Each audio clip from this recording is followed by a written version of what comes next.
Recording is on.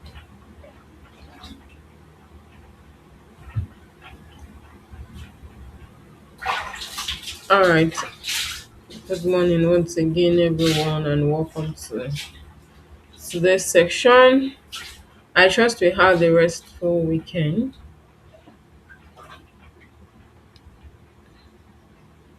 Please do confirm that you can see my screen.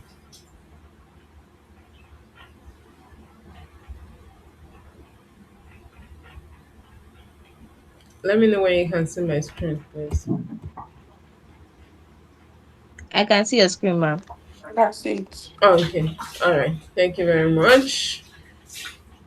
Okay. So last week we talked about product discovery.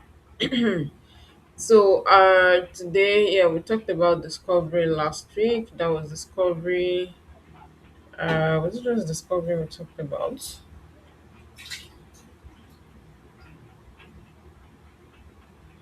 Just give me a second.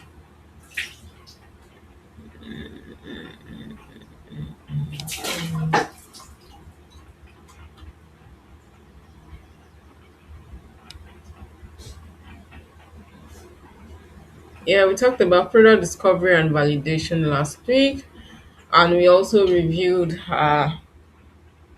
PRDs. So today we're going to be talking about product execution and delivery. So once you've discovered your product and you have validated your idea, so what next is how to execute the product and also deliver. So we'll be looking at what product execution means, what product delivery means. But in your own literary term and your own simple terms, what do you think product execution is? We're going to break it down, and that's what we're going to look at execution first, then we'll move on to delivery. So yeah, who can help us with what product execution is all about? In your own terms now, not the product term.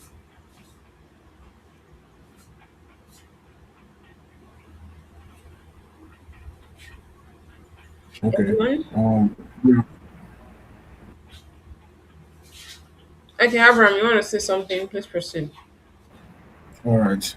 Um, in my own word, I think product execution is implementing the idea that you have already, bringing a product to life. I think that's what product execution is. And delivery. Delivery. I thought you were only asking about product execution. Okay, well, okay, that's fine. That's fine. That's fine. Thank you very much, Abraham, for that. Who else is going to help us with product education?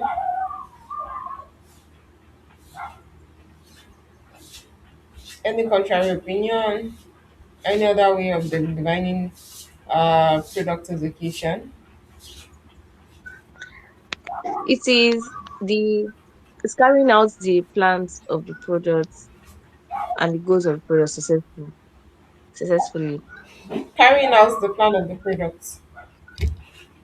Yes. Okay, thank you very much, Ika. Another person.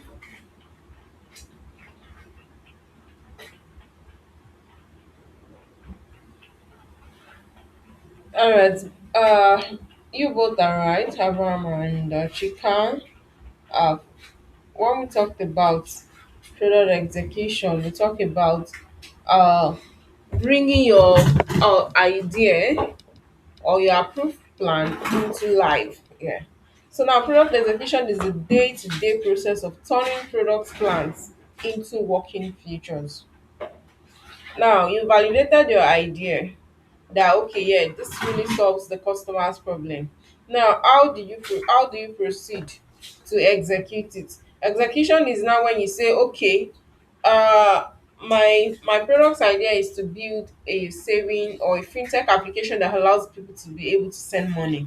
Now you have the idea, you validated the idea that this solution is going to work. Now how do I bring this idea into life? How do I bring this feature, how do I bring these plans into different features? Okay, for people to send money, they have to be able to create an account, they have to be able to do a password reset, do their KYC. So now you've broken it down into features. Now execution is now a day-to-day process of you turning your product plan, your product backlogs into working futures. So that's where your sprint planning comes in. When you have your 2 to 3 or 4 week sprint. So it's a day-to-day process. When you talk about execution, you talk about implementation. How do you bring this idea into reality? So it's all about you trying to implement what your product plan is, what your product idea is, into what will really make sense, what would focus and serve that particular idea or solution that you're trying to solve for a problem. So when we talk about product execution, product execution focuses on doing the right work. Now you have ideated and validated your idea. You know you are doing the right thing. Now, for you to execute, execution involves you ensuring that your engineers are doing the right thing. They are executing the right thing. And that's why I said you keep your engineers in the loop, both the business and the technical side of things. They know this is the idea, this is the solution, that's the problem we're trying to solve. So it is not enough that because you do not know how to write code that you leave them all by themselves to do their tasks, that they are the one writing the code. You as a product manager, you need to ensure that they are doing the right work.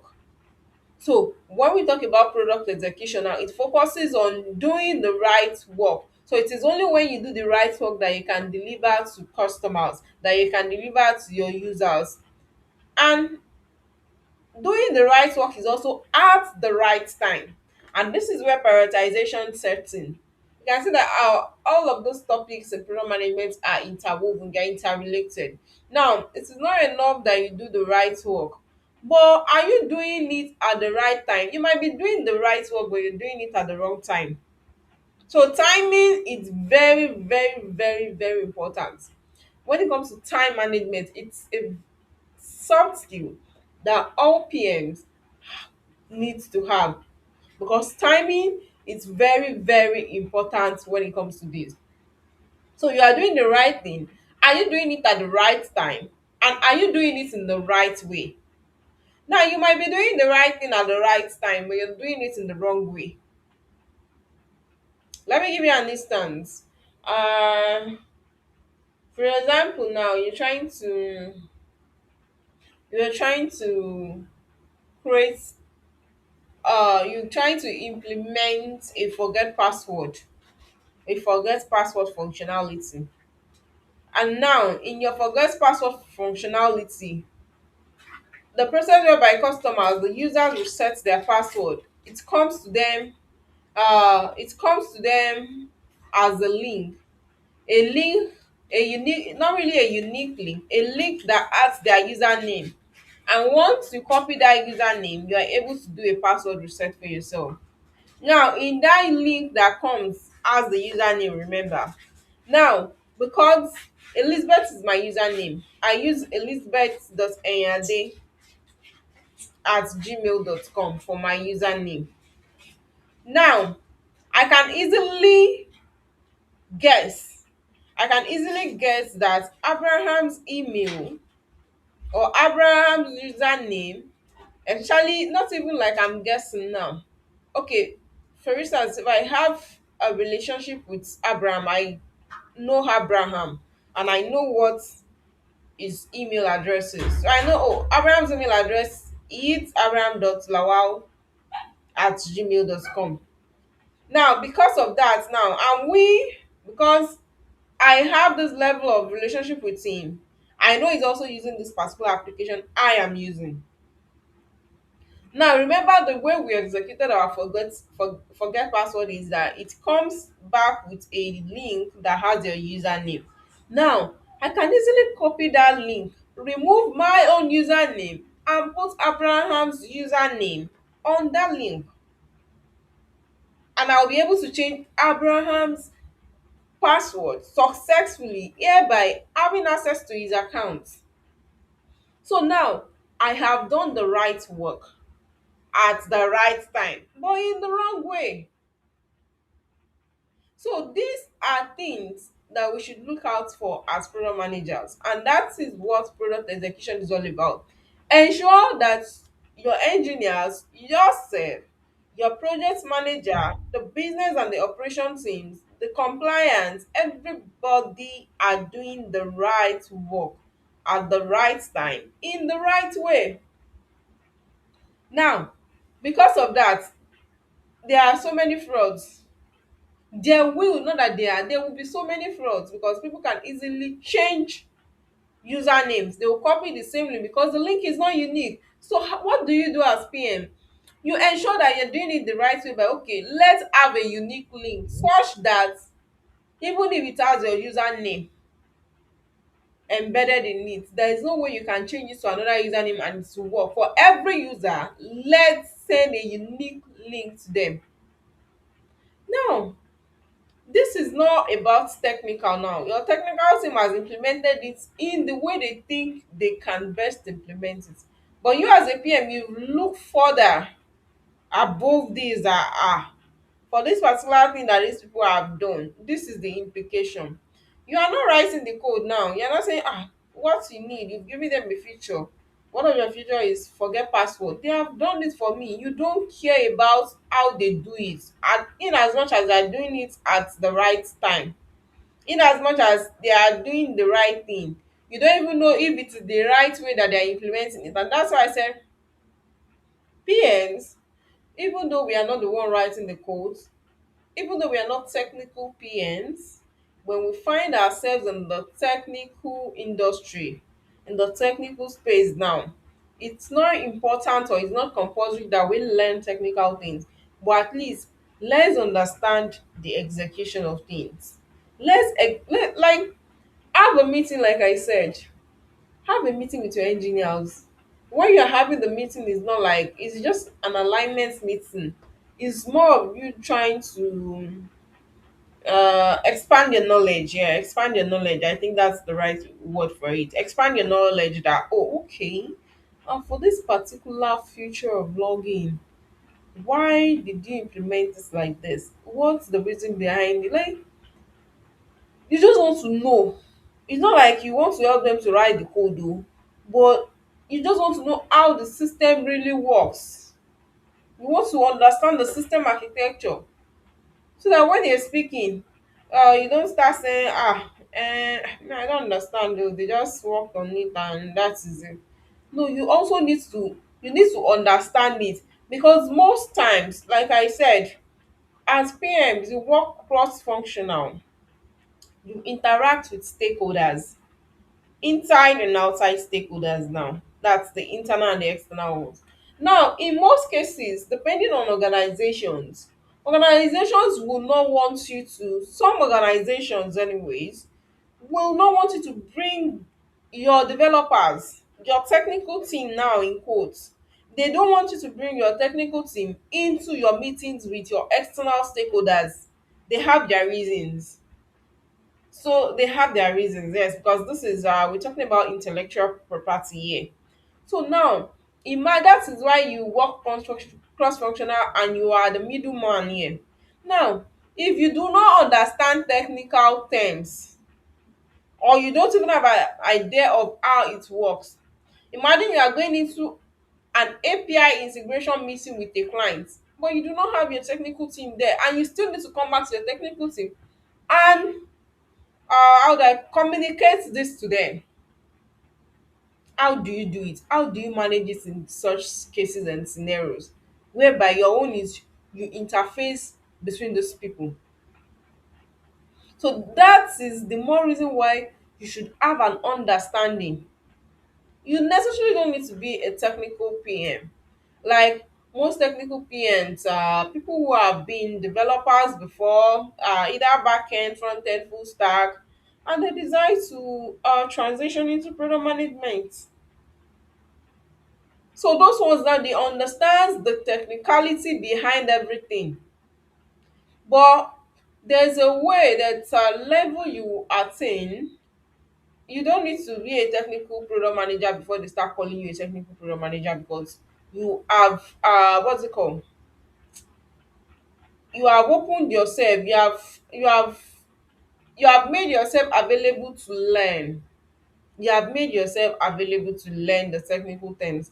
I've gone to meetings with stakeholders and they think I'm a what's it called, the way they communicate with me, they think I'm a technical product manager. It's alright, we think you're the only one that understands all the technicalities here. And when I'm talking about APIs, I'm talking about endpoints, you think like I'm a developer. I'm not a developer. Oh. When I'm providing endpoints for my developer, you think I'm a technical. I am not a technical. The only thing is I have what's it called? I have made myself available to learn, to understand how they do their things. Okay, why is it that when you how do you even write all of these APIs? If you see me sending swagger, you will be like, ah, what's all of this? I am not a what's it called technical, but I've put myself in that place whereby I understand what they do. Because most times you will have to defend what your engineers have built. The engineers will not be there. It is now between you and your senior management trying to like, okay, what's the reason behind this? It is only when you know the reason. Remember I said that you work cross functional. Now compliance will come and tell you that this thing that you implemented and this can we have this one instead, can we remove this? I said okay, no problem. But here is the reason why we have this thing here.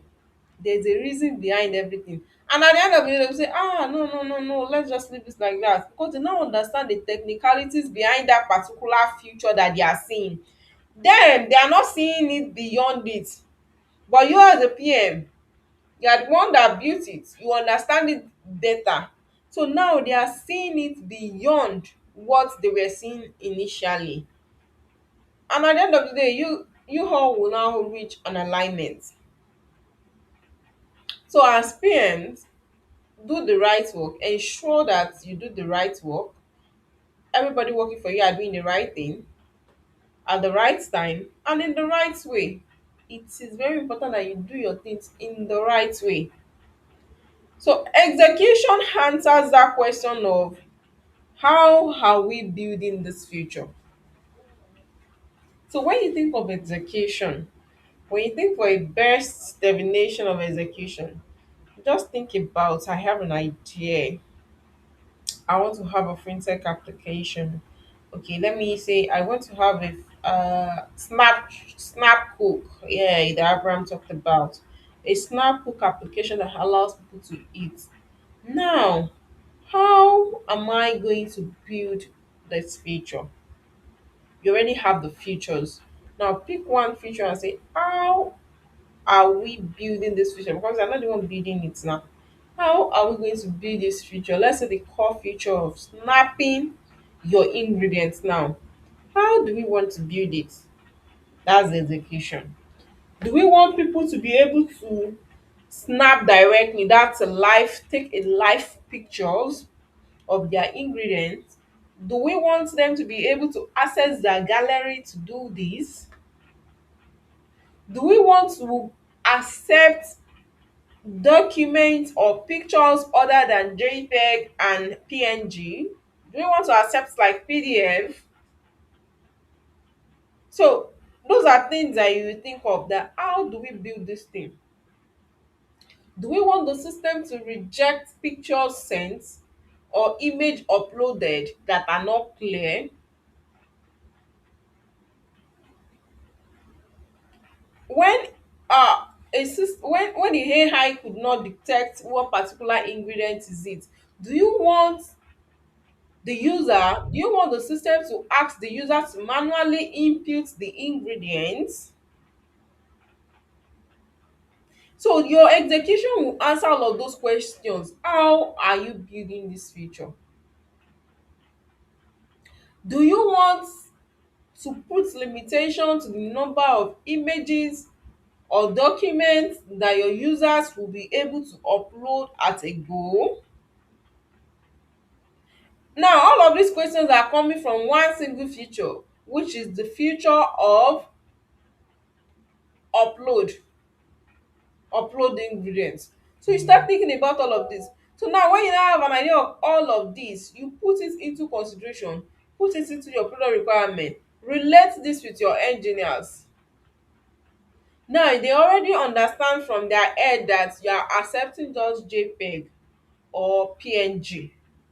So when they are executing or implementing this, they will not go and allow PDF.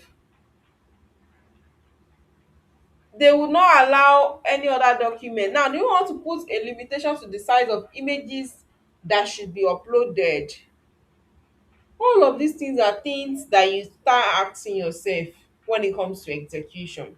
You start asking yourself all of these questions. What should we do? How do we carry out this? Is it the right way? Are we doing it the right way?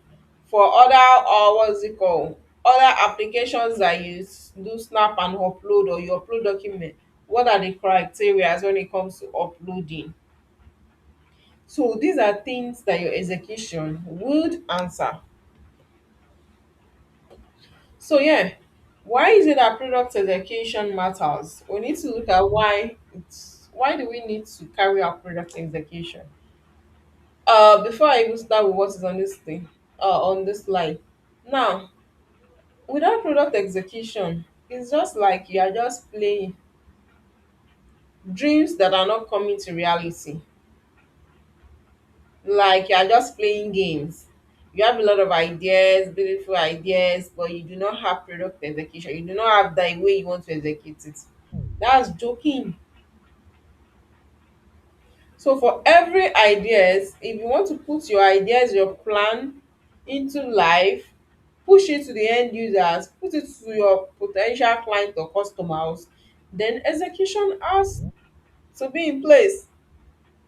Except you are just doing it as your assignment, just for what's it called, say, and you don't have that mind that you really want to develop or implement this product. Now, good execution ensures that the features are delivered on time, and this is where your MVP comes to play.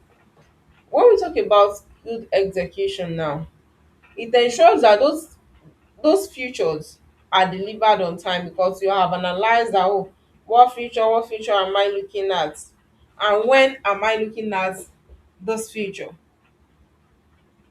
So your future, when you plan your execution, it ensures that features are delivered on time. You don't spend 1 year working on one feature, no, especially in an agile environment.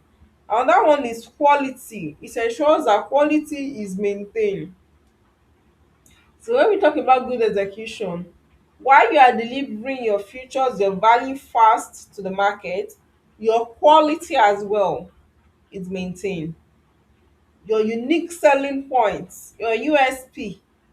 You are not delivering products that are inferior to the market, products that are not of high standard to the market. So quality has to be maintained when it comes to product execution. And this still speak more to the example I gave about password reset. So you need to look at that quality.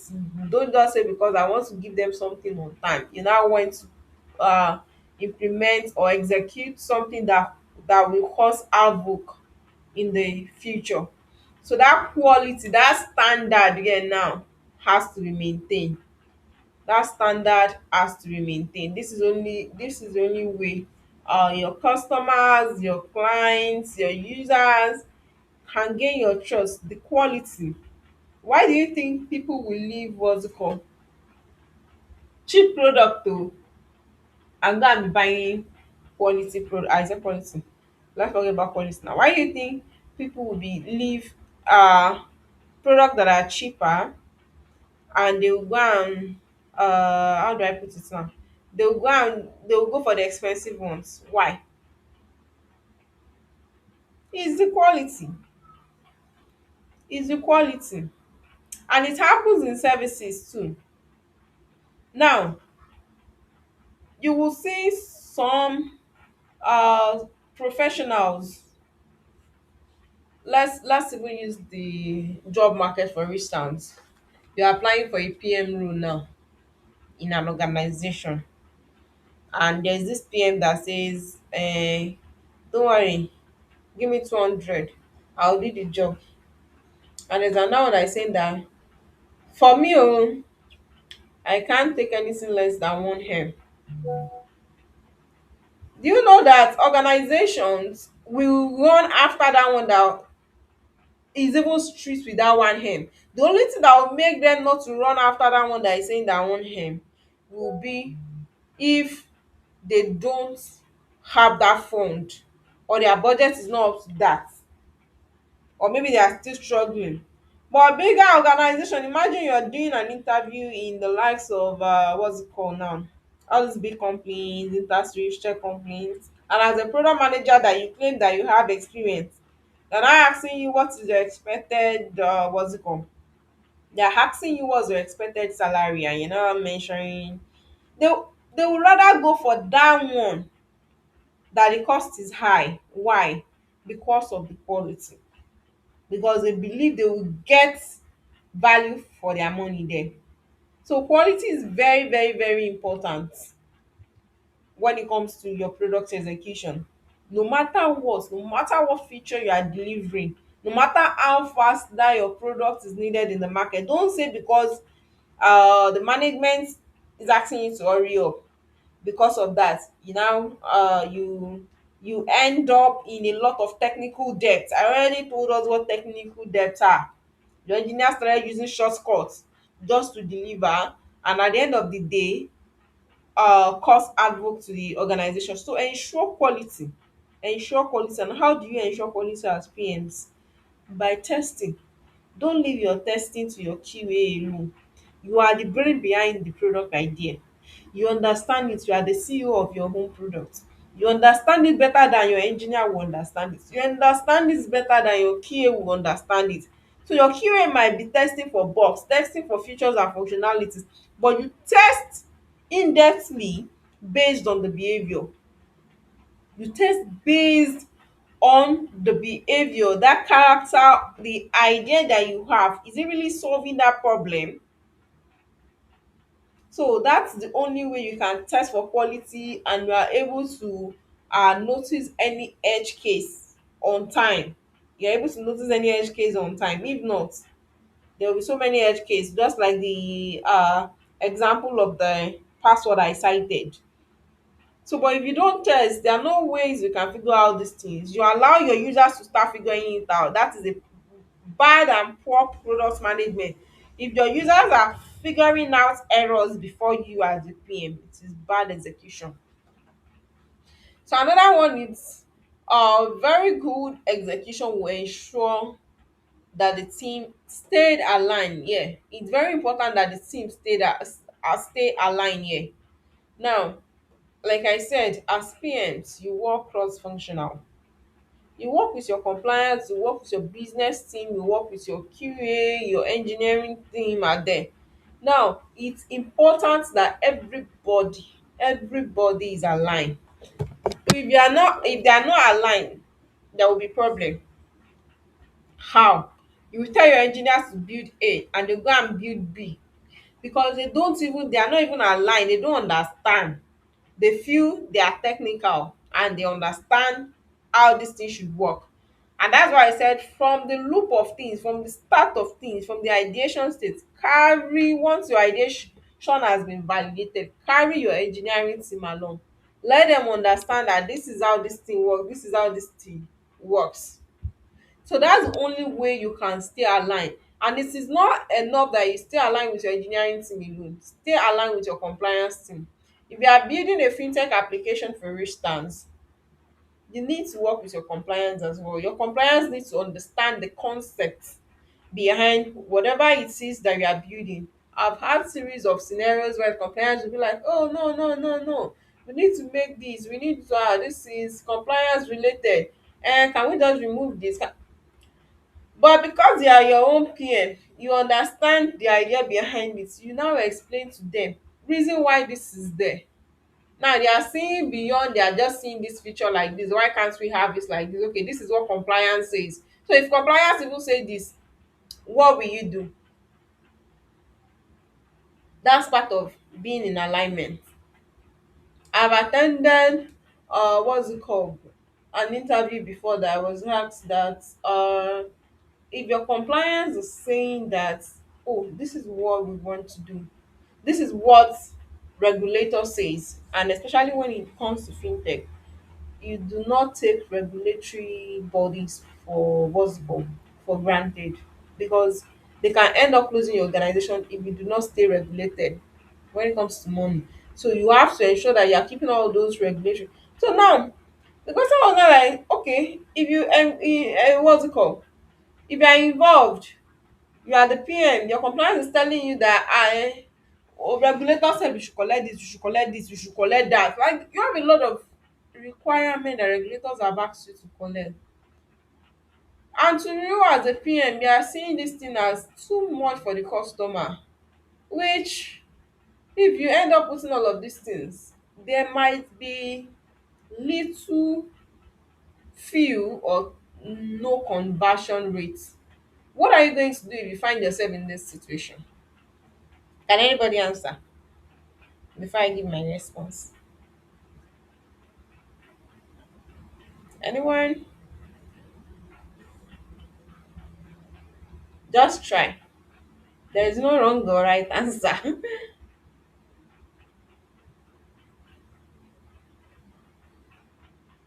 Anyone wants to try?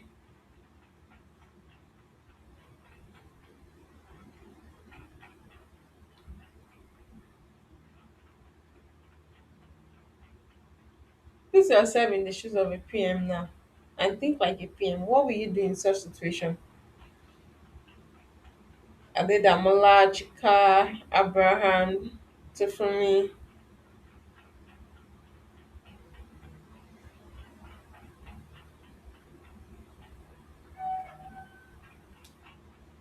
anyone that wants to try? Can we all hear me at all?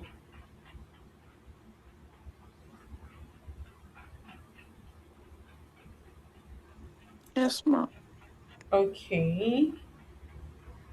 All right. I believe there is no. It's not difficult, anyways. Don't think that's a difficult answer for you to answer. What do you do? It's simply by aligning with your compliance. Call your compliance to a meeting and ask your compliance, please, what is the minimum requirement? There's a difference between having a lot of requirement and having the minimum. Now your job as a PM is to meet with your compliance, align with your compliance, reach a conclusion that what is the minimum. They can tell you that, for instance now, you are applying for a course, they tell you oh, these are the requirements. There's minimum requirements. So go for that minimum requirement first. Then later you can now start incorporating others, the advanced one. But for a start, you need to align with your compliance that, please, what is the minimum requirement? Because there is no way. Yes, they will list you, they will tell you, yeah, it's fine if you have this one, it's superb if you can provide this. This is also a plus. But your job is to align with your compliance to let you know what the minimum requirement would be. So once you get the minimum requirement that for this requirement they cannot do without it, this is a must, then you proceed. You proceed to work with that. And you can also look at it like this: as PNs, okay, these are all the requirements that they need to uh get. I think I've done this at some point. There are a lot of requirements. So what do you do? Why not streamline these requirements? Divide it. Let customer have access to your platform first. Collect your basic things, collect basic information like their name, their phone number, their address. Collect it. Now you want to start asking them for NIN because you are building a fintech app. You want to ask them for their BVN. Don't ask them at that point when they want to register. Just ask them basic things that they will find very easy to provide for you. Ask them. Now let them have access to your platform. let them have access to your application, but restrict them. There will be some features that they will not be able to use until they now provide additional information.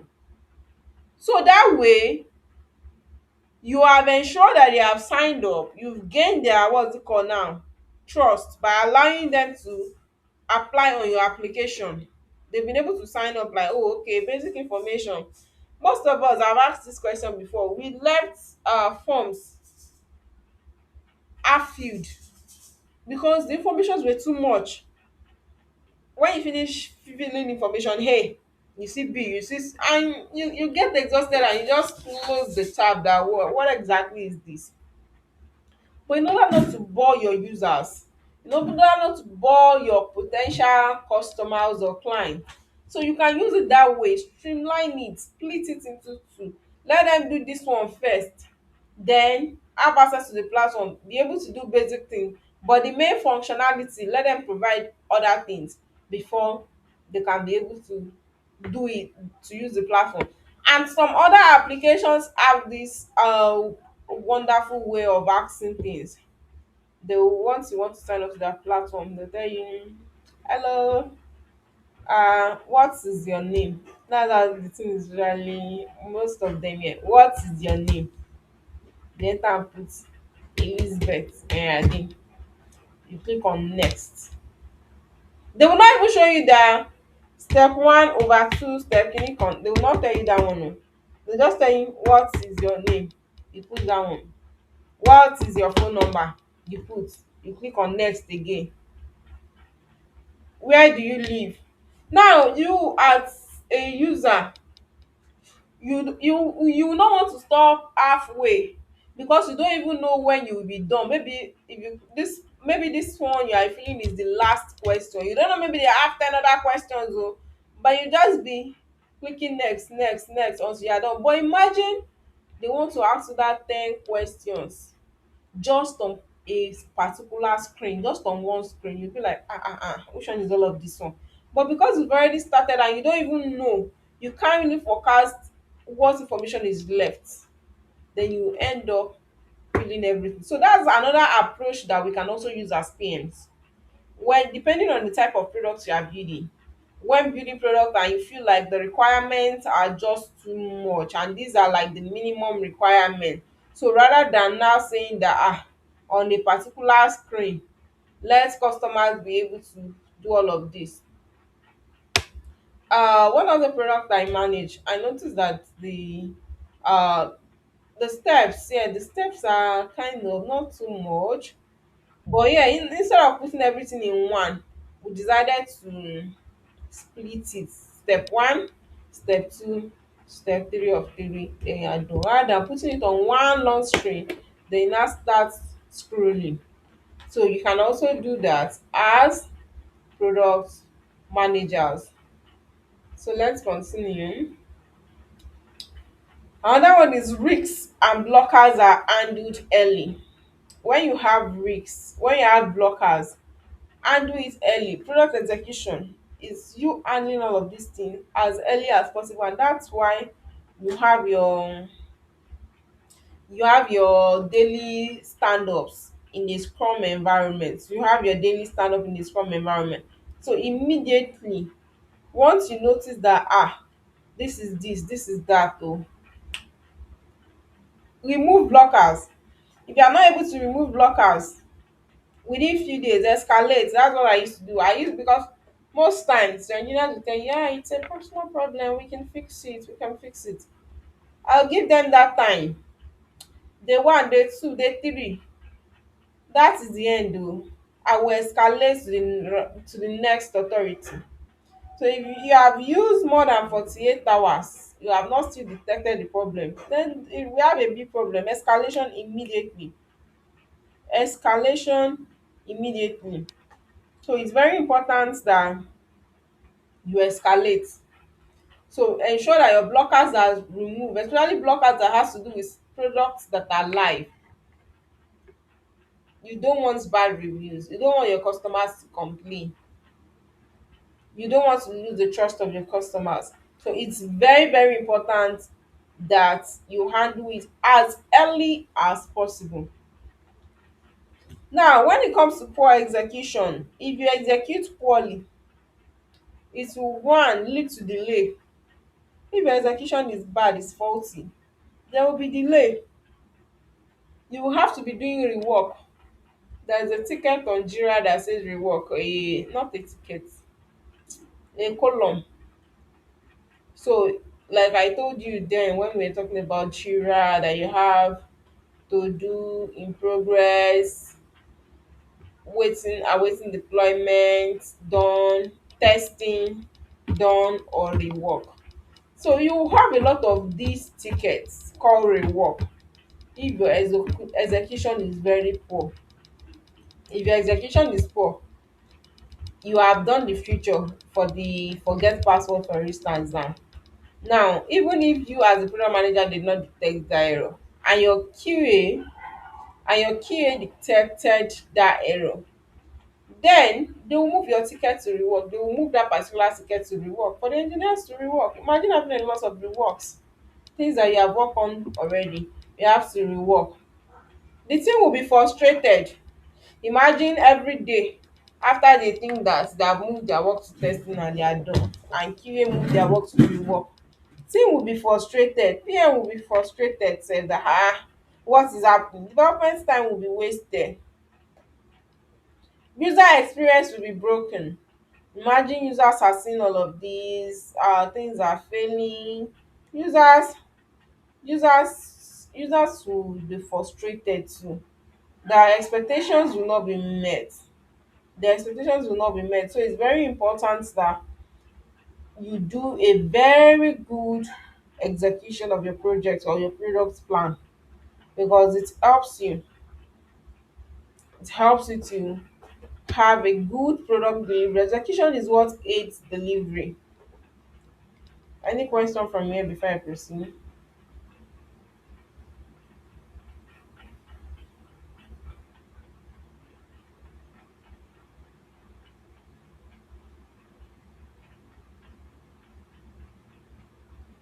Okay. So what are the key activities when it comes to product execution? The first one is the sprint planning. Like I said, remember you are working in an agile or scrum environment. Now, it's very important that you have your sprint planning. Your sprint planning is where you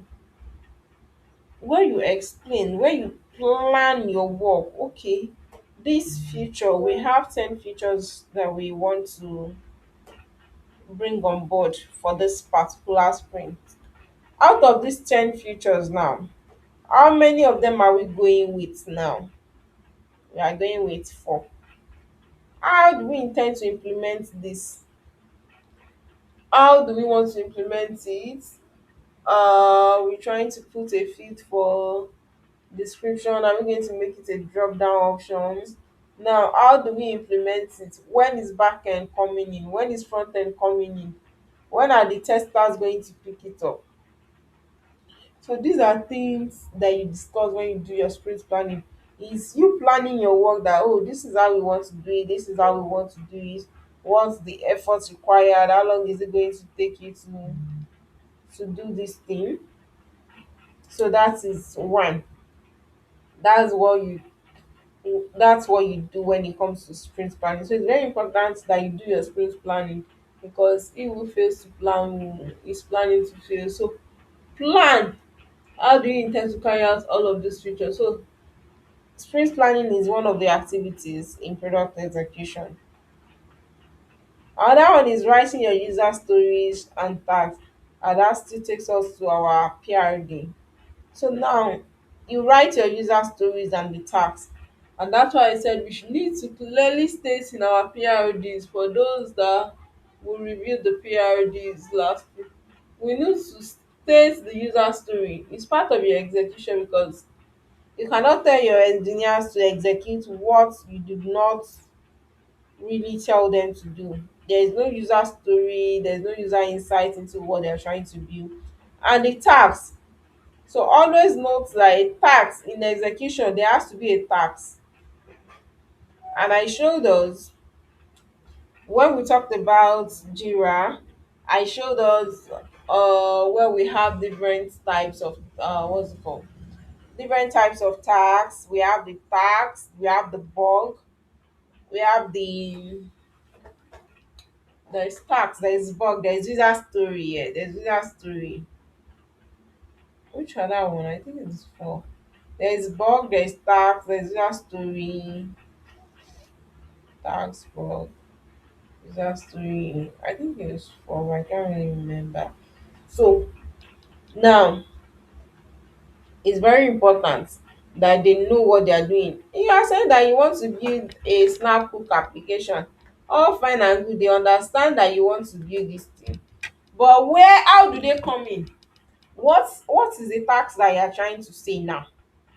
So that was why I said that most of our PRDs are high level, because you need to let them know their tax needs to be included. That what exactly is the tax for backing, what is the tax for front end. So they need to know what they are building. I'm building a Snapple. Your task as a developer is to create me a feature that allows for upload. Front end, create, okay, as backend, create me an API or an endpoint that I can call, such that when I click on upload, it opens my gallery or opens my device camera. Front end, what do you do? Consume that API or the endpoint that backend has provided, such that you as frontend gives me a UI, an intuitive UI, where I can upload or open my device camera, because frontend is the one that will do the UI for you. So it's part of your task. That's the task that you're asking your front end and back end to do. Now you now create a user story. As a user, I want to upload ingredients so that I can know what to cook, or so that likely food that I can cook can be suggested. So now the engineers already know what the task is, what they are to do, and what is the story surrounding this. Now another activities is daily stand up. Most developers they don't like this, but yeah, you don't have to just do it. You have to do it. Daily stand up is very, very important. Your engineers can be very funny. Your stakeholders can be very funny.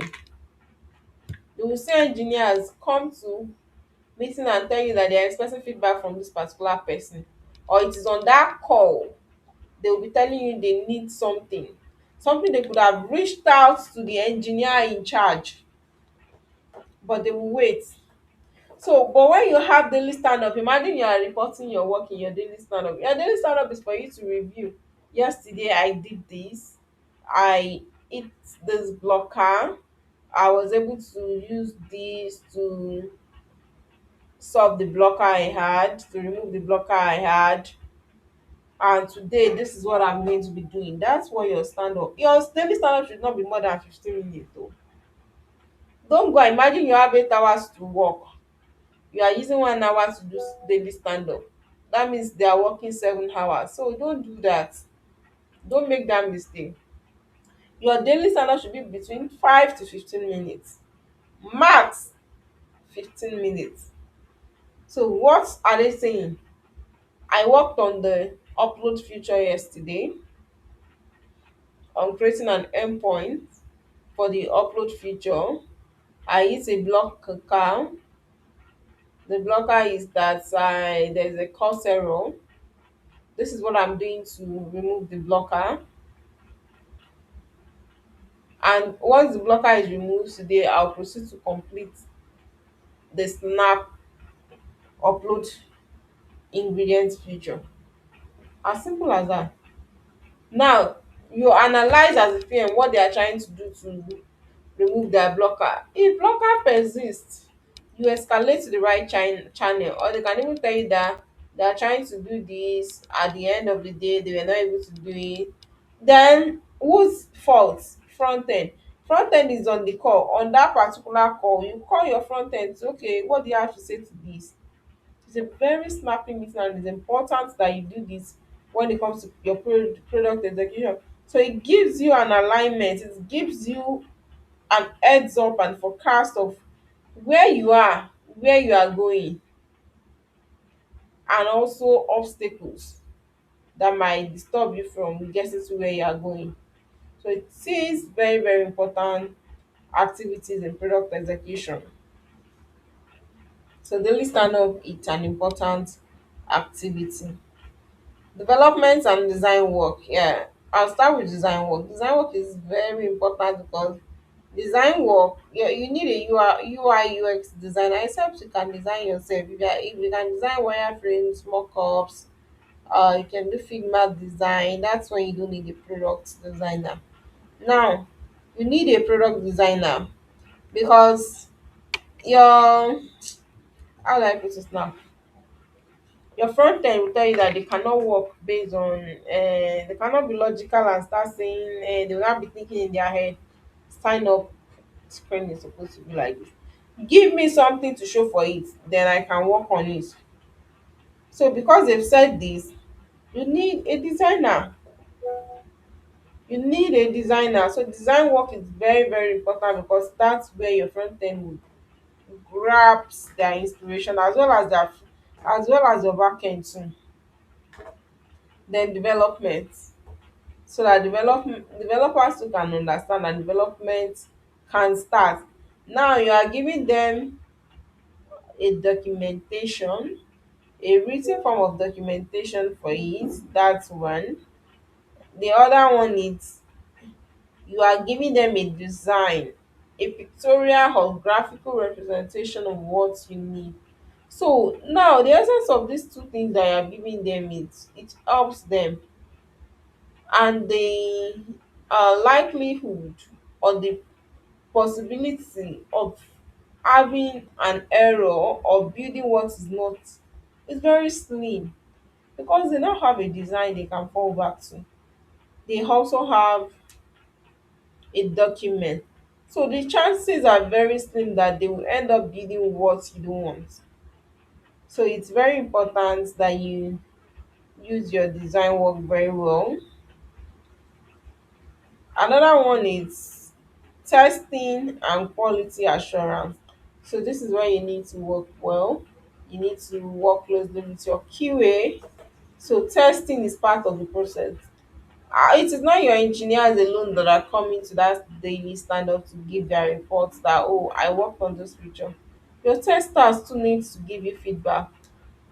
Yeah, I tested the Snapbook functionality yesterday. This was what I noticed. I've put it on the Jira board. I've moved the tags back to reward. So they need to make you understand. If you need any questions or clarity at that point in time, you immediately ask. So it is very important that you test, and your quality assurance also test to certify that yes, this application is fine, okay, and able to operate. Then another one is removing blockers. Yeah, you remove blockers as soon as possible. If you are able to do all of this thing listed earlier, removing blockers would not be a problem. Yeah, it will not be a problem. So these activities are guided by the agile and the scrum practices. So they are still agile and scrum practices for product execution. So yeah, put yourself in that shoes that you're working in an agile environment and an execution, an agile environment that values execution and delivery of their products. Any question based on this?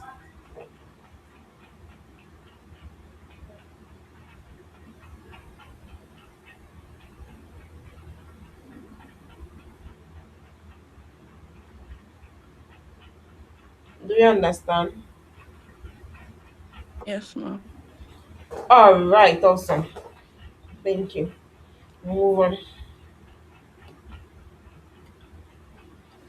So now we have rules that guides product managers when it comes to execution. Let's look at what these rules are. During execution, the product manager clarifies requirements and priorities. Yes. And that was the essence of what we did on Thursday, where I said, act as a PM while others are your engineers or other stakeholders. And you all wonderfully did that. So, this is the essence of it because you're going to clarify your requirements and you are going to set priority for them. So, it's not enough that you documented this, you set all of this for them, but you assume that they understand when they really do not understand. They really do not understand. So you have to explain it to them, and that was the essence of that assignment that we did. I mean that class activity that we did.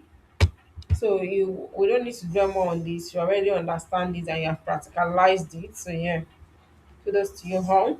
Another one now is to answer questions from engineers and designers. And that was why you remember again I was asking us that any questions, ask them questions as your engineers now.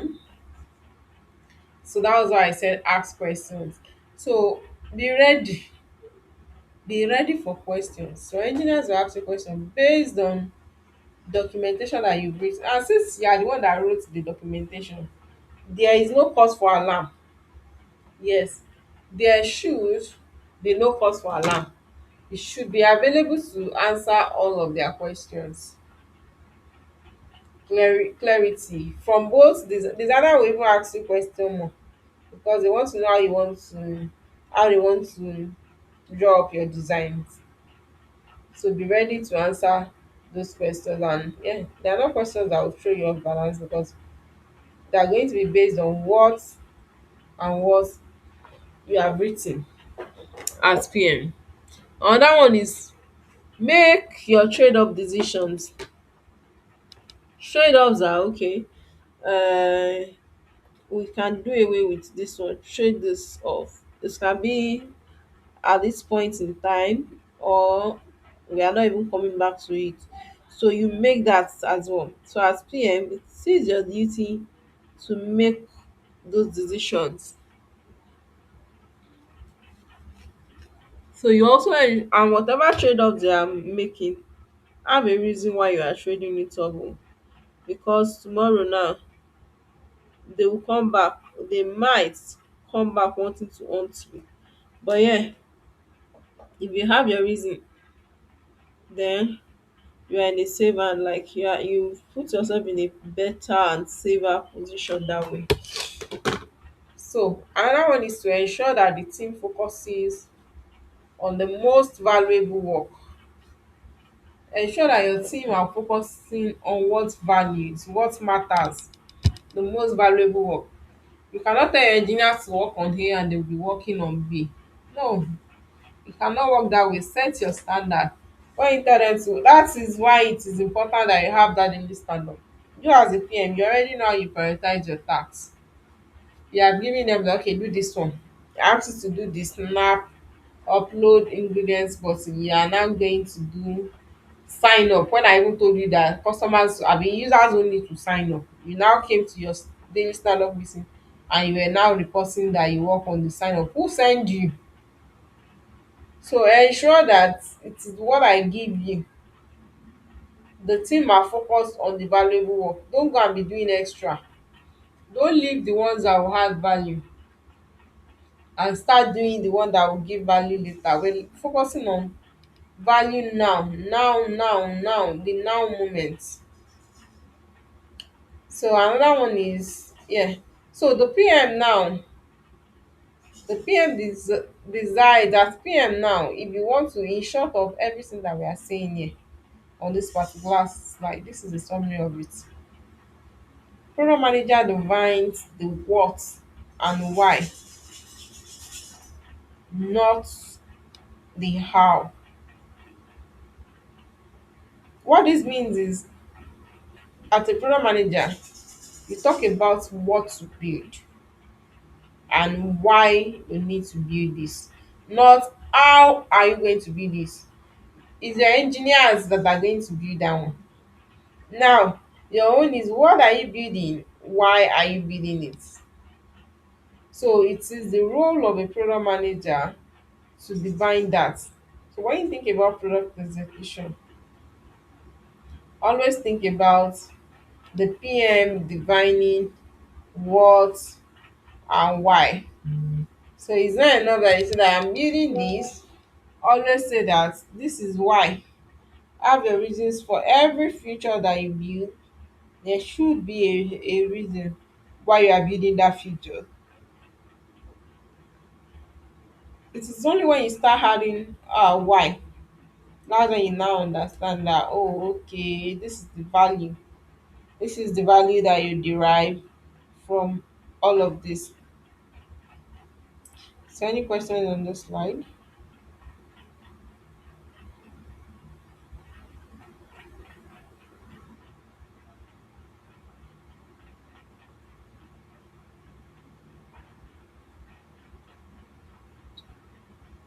No, ma. All right, that should be story with me. Wait, I have a question Okay. on the last slide. So you said that not the how. Why? I want to ask, like, why are we not interested in the how? Like, are we not supposed to be interested in the how as well? Okay.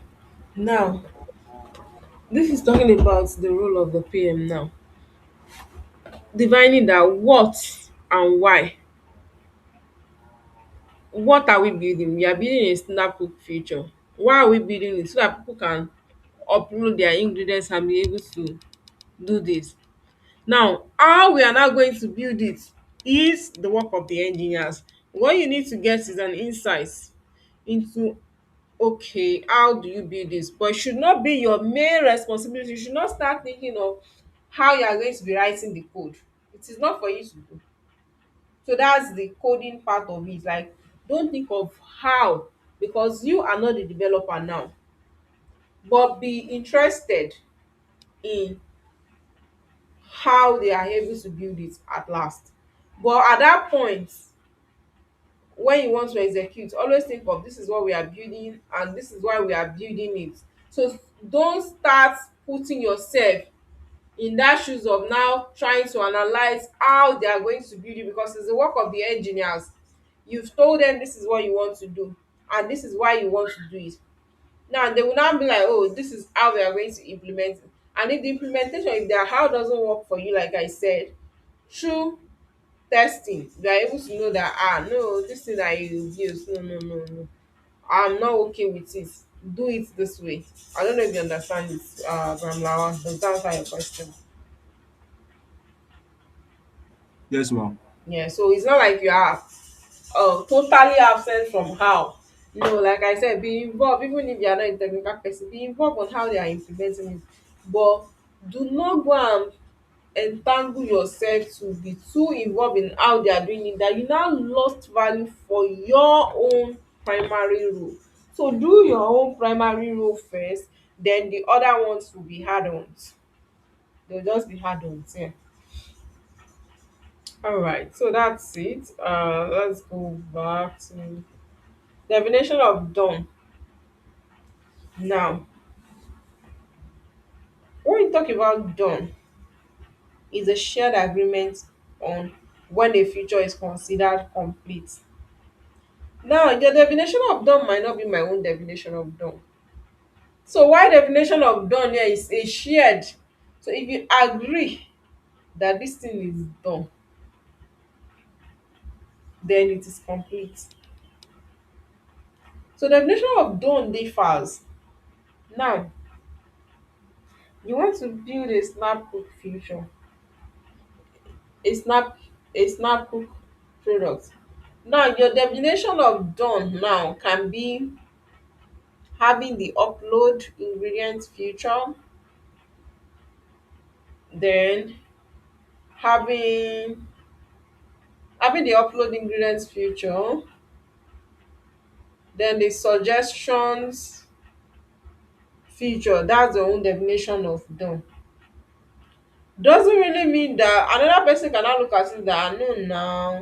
Let them be able to create an account so that they can have history of past things that they've done, that they've cooked, and let them be able to do this. So definition of done differ. But at that point, your done is not mean that you are complete with your future. That's just it. Done doesn't mean you are completely done with everything. But once you have agreed, it's a shared agreement that okay, once this app that I'm building is able to do ABC, then I am done. So when we talk about that, it includes the future works as expected. This is how you expect your future to work. And it's working as expected. You are done. Another user, your user can be thinking that it should work like this. You are doing like a snap, but you want them to be able to directly capture or directly snap their ingredients.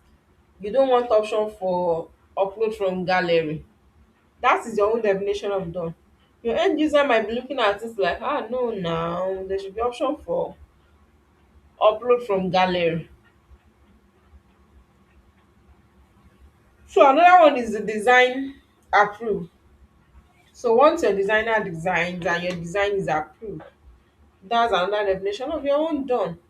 That okay, well, this design you did, not perfect, but yeah, it's good for what we want to do at this point in time. That's another definition of your own done. So you guys agreed and the design is approved. Another one is once your QA tests and you also test and your test is passed, is a definition of done. I tested this application, it passed my test, then I am done. No critical bugs. It's not like there are no bugs. You look at this statement and no critical. The critical bugs are not there, but there are still small small bugs, oh, so it's still done. In as much as the bug that we have is not critical. Let's look for an instance. What kind of instance can we even give for this? Okay, like let me see for the snap cook now. Your upload is not accepting more than 5 megabytes. Each upload though is not accept. If your image is more than 5 megabytes, it will not accept it. It's not a critical upload because what's the assurance that everybody go save? Most people will upload something that is larger than 5 megabytes. Most images now are, except for images, I don't know if it is just me that I'm experiencing this thing. Images, I noticed that when you use iPhone to take images, the megabyte is usually more. You see something like 7, 10 megabyte. I don't know, is that it? Because normal images should be in kilobytes, max 2 megabytes. How many of you have experienced that?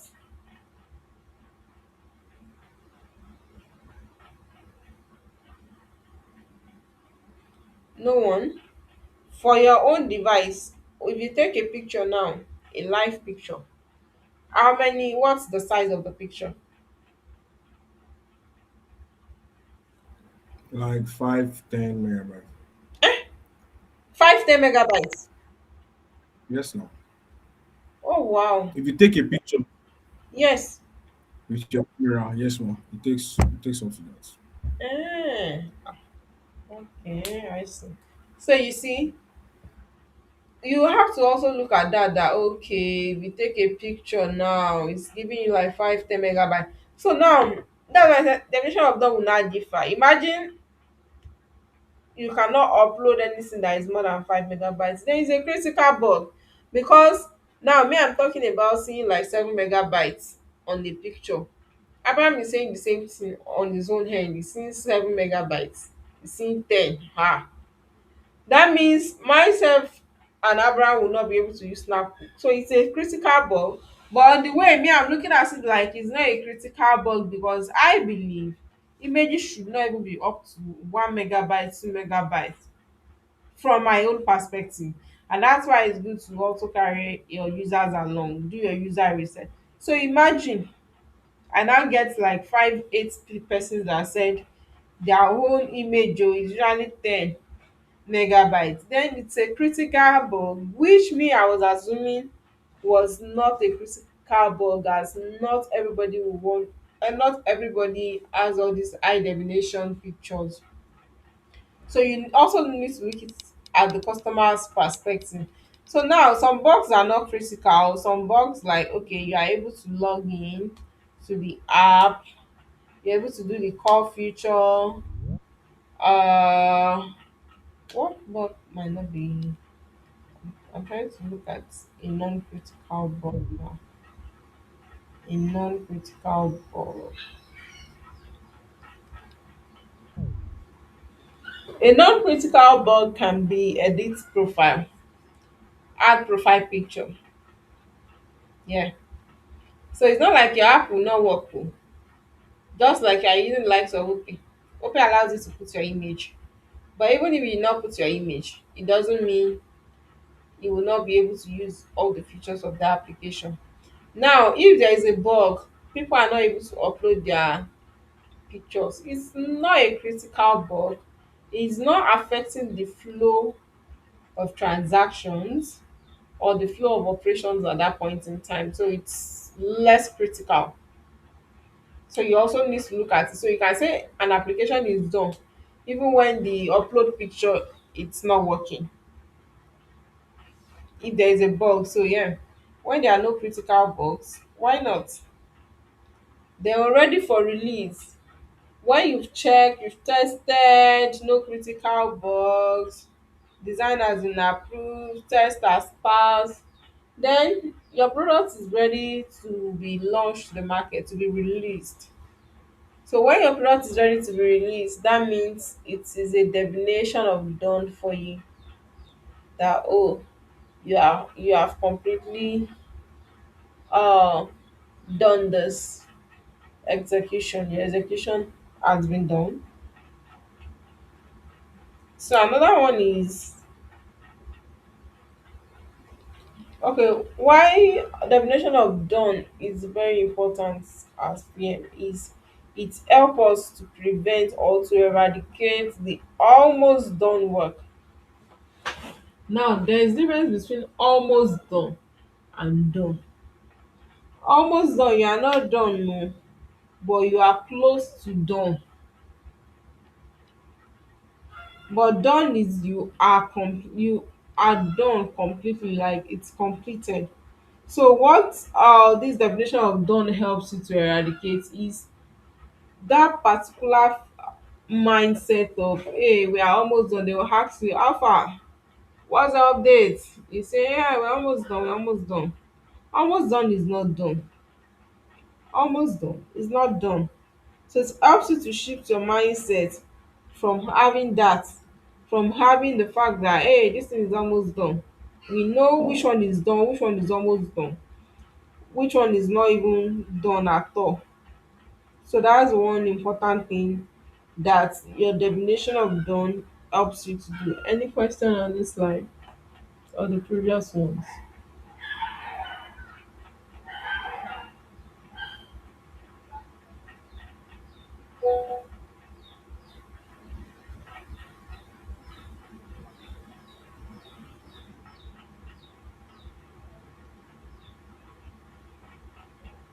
Questions, reactions, or comments?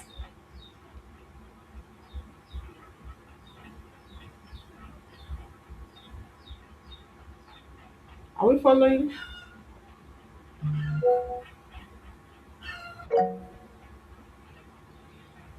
Okay. So let's go to execution metrics. We have metrics. We already know what metrics are. They are what we use to value or measure our success. So how do we measure our execution? One, the sprint completion rate. Remember that I said in agile or in a excuse me. Remember that I said in an agile or a scrum environment, there's usually sprint. And on this call, we've talked about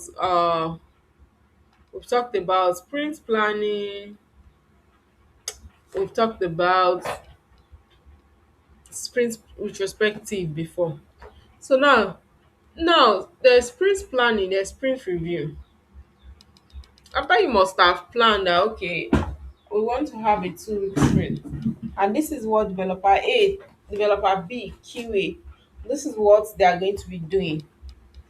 Now the next thing is, after a week you come back, or when it is mid time, if you are having a 4 weeks sprint, that means in 2 weeks time you come and do your sprint review.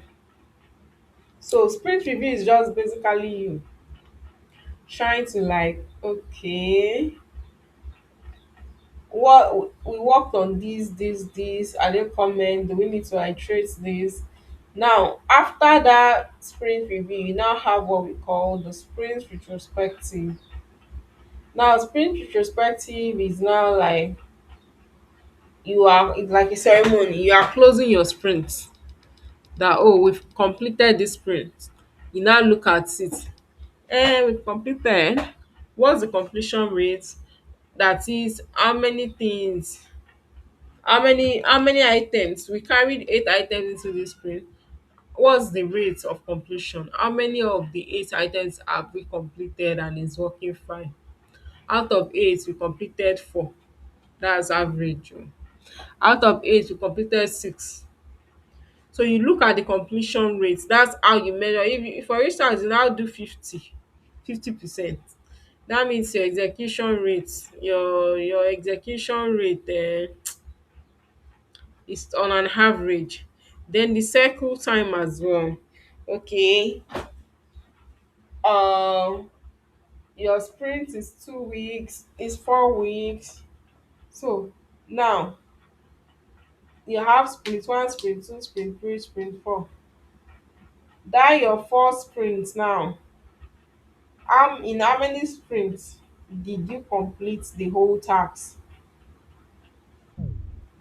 Do you keep repeating cycles for 4 weeks, for 4 weeks, for 4 weeks, and you are still not done? So you need to look at the cycle time as well.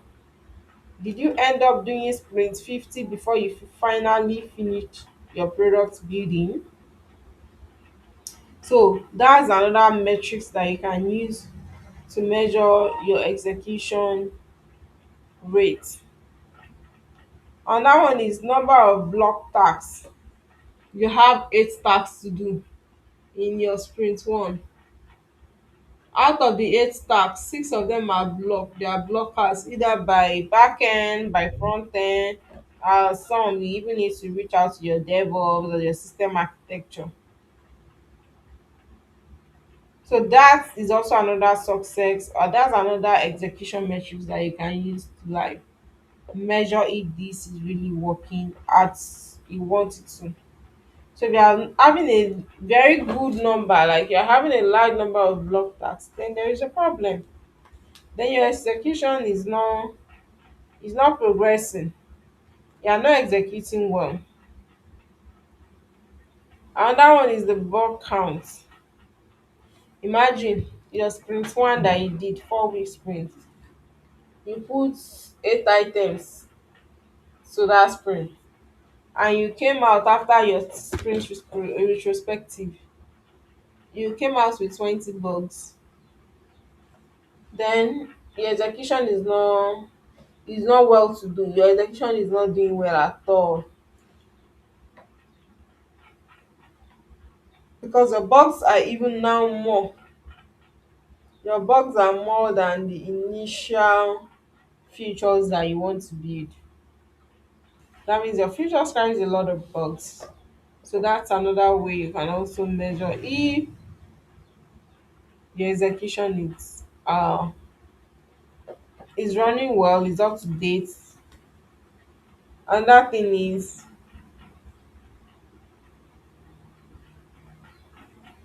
now one thing about metrics is it helps the team.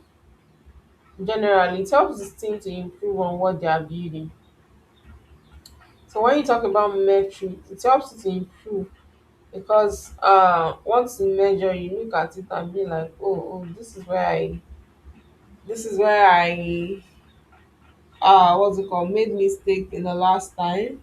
Oh, how can I correct this?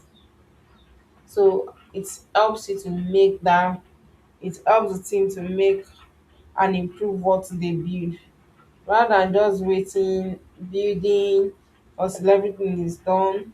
Your execution, try as much as possible to always measure your execution. When you measure your execution, you are able to like know that okay, this is where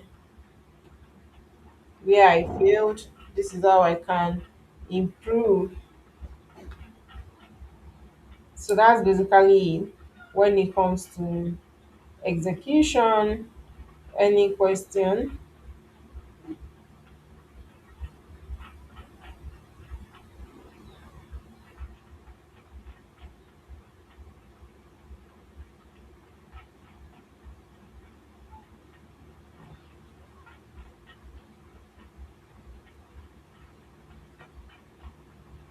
Any question as long as execution is concerned.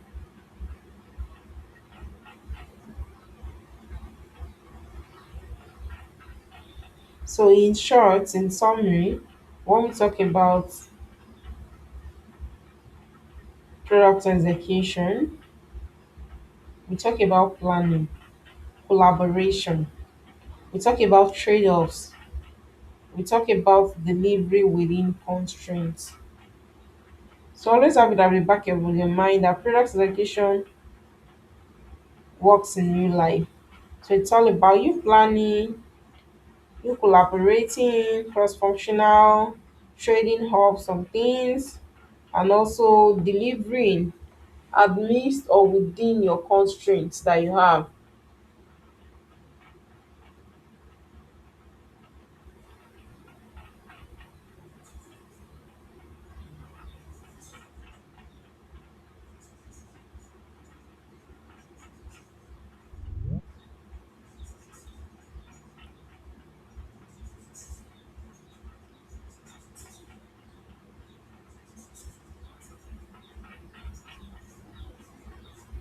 So any questions?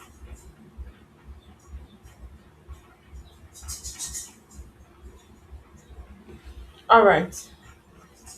So let's do a practical class activity now. Who's going to be our PM for today? Who's going to be our PM? Who's going to be our engineer, our designer, then our QA? And then I will say, let me calculate. Let me. Okay, Abraham is going to be the PM. Hmm. Okay, let's just do PM and engineer. So Tofumi and Chika will be the engineer. Abraham is the PM.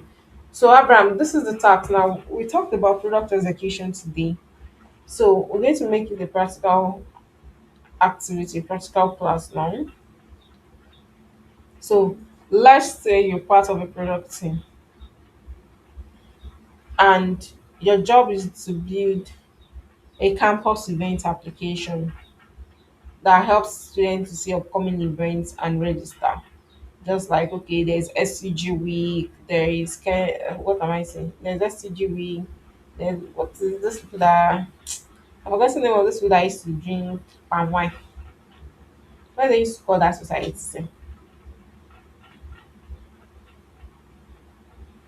So Kegite. there's Kegite night, there is Freshers night. So all of those school events, departmental week. So it's an app that makes students keep track of events happening in the campus, so that even if it is outside of their departments, they are able to they are aware of it. So now this is the feature that we are going to execute on this call. A feature that allows students to view events and register for one. So as a PM now, tell us, what are you to do for the execution stage? You already have what the app is. The feature is to allow students to view events and register for one. How are you going to execute this event, this product? What's your product execution going to look like?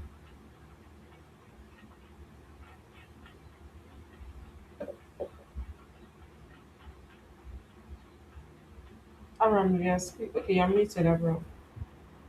Yes, ma'am. Okay. So for the product execution, we have um we have features that want to be on the app. We have I'm sorry. How many features are going to be on the app? Uh, the thing is that I've not I've not been able to like put it into paper or anything. It's just out of the spot. So Okay, I'm let's trying okay, yeah, to don't worry. Let's use your assignments. Let's use Snapcook. Now pick two features from your Snapcook and tell us how you intend to execute it.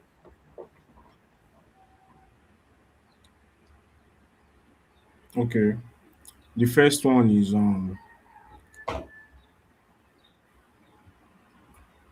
visual recognition. Visual recognition, okay. Visual recognition is it allows the AI to recognize Nigerian food, Nigerian staples. For instance, if you are snapping um yam, it will not tell you that it's cocoa yam or it's potato or any other kind of yam that we have. So it will recognize yam, even if it is dirty or any other or it has defects, like it is not normal. The regular yam probably it has defect on the body, but to still recognize that okay, this is yam, this is yam for it to take it for what it is. So that's number one feature. And also number the second feature is it gives you recipe. It gives you recipe after you have input your your pictures or you typed what you have at home. It will give you recipes that you can use to cook. So those are the two features. Okay. So how are you going to explain this to your developers? You said visual. What is are they going to put visual? What do you call the first feature now? Visual recognition of Okay, food. so what's the tax? What tax are you giving to your engineers in now for these two features? Okay, so I'm asking them to actually train the AI to recognize the to recognize these Nigerian staples because I believe ChatGPT was not. I don't think ChatGPT was trained with our local food like all these Ilala Sequel and all of those things. I don't think ChatGPT was trained on that. So it is their task to actually like train this AI from scratch to recognize foods. Probably they will go on the Nigerian Instagram. There are so many now that they just like they cook food and all of those things. And I think some tell you that this is what they are cooking, and some will not tell you that this is what they are cooking. But the training with all of those materials that they are going to gather, Okay. the training with all of those materials that they're going to gather, um, so that's how they are going to get the recognition, food visual recognition, because we are actually building for the Nigerian market, not the global world at the moment. Okay. So now you also need to look at, okay, so this particular feature that you are talking about, is it going to be something that has how do I put it now? That the user are able to see, that has a CTA button, or these are like, how do I put it now?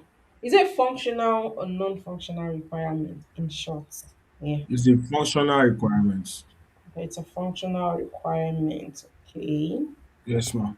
So when they snap the picture, the AI in the back end will recognize the product that they have snapped. After that, it will tell the user that these are the things that